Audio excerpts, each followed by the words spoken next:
1 करोड़ रुपए सिक्का राजुल वक्त, ये निकाह कबूल है?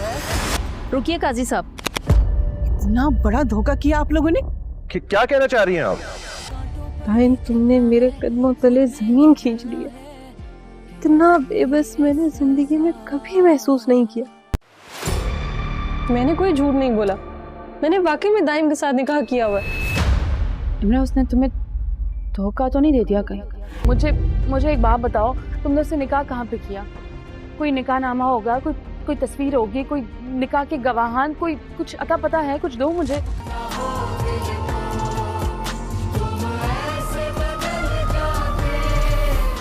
निम्रा ने दाइम से निकाह कर लिया है? तुमसे किसने कहा? अभी अभी अलीज़े और निम्रा की बातें सुनकर आ रही थी। एक बात याद रखिएगा, मैं ये शादी नहीं करूंगी। लाओ सबूत दो मुझे, निकाहनामा तो होगा ना तुम्हारे पास? निम्रा हमदानी बिनते फरीद हमदानी आपको रेहान असलम वल मोहम्मद असलम से। निम्रा हमदानी बिनते फरीद हमदानी आपको रेहान असलम वल मोहम्मद असलम से। लेकिन जो उसने प्लान बनाया है ना, मैं ऐसा होने नहीं दूंगी। शादी तो अब होके रहेगी। नहीं, कहाँ चला गया? मैं नहीं जानती। निम्रा के पास कोई और दूसरा रास्ता नहीं होता, इसीलिए वो अपनी माँ के पास जाएगी और जाकर उसे यही बात बताएगी कि वो दाइम से निकाह कर चुकी है, इसीलिए वो रिहान से निकाह नहीं कर सकती। तो अरमीन बेगम को यही लग रहा होता है कि निम्रा शादी से बचने के लिए ये हरबा आजमा रही है, इसीलिए अरमीन बेगम अपनी बेटी से सवाल करेगी, अगर तुम्हारी बात सच है, तुमने दाइम से निकाह कर लिया है, तो तुम्हारे पास कोई सबूत तो होगा और तुम्हारे पास निकाहनामा भी होना चाहिए।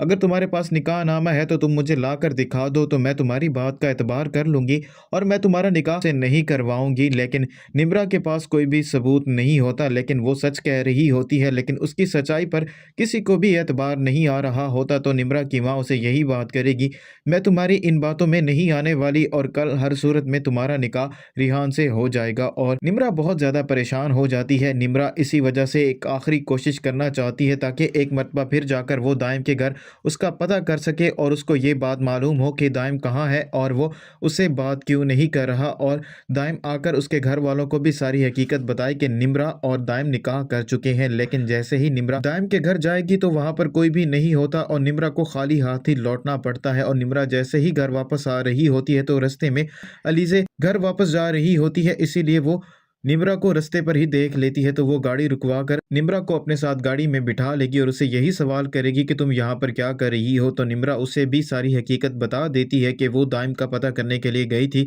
क्योंकि वो दाइम से निकाह कर चुकी है और उसकी माँ को उसकी बात पर एतबार भी नहीं है। तो अलीज़े भी यही बात करेगी, अगर तुम दाइम से शादी कर चुकी हो तो तुम्हारे पास निकाहनामा या कोई सबूत तो होगा जिसकी वजह से मैं भी तुम्हारी मदद कर पाऊँ, ऐसे तो मैं भी तुम्हारी बात का एतबार नहीं करूँगी। और निम्रा की बात का कोई भी एतबार नहीं करता।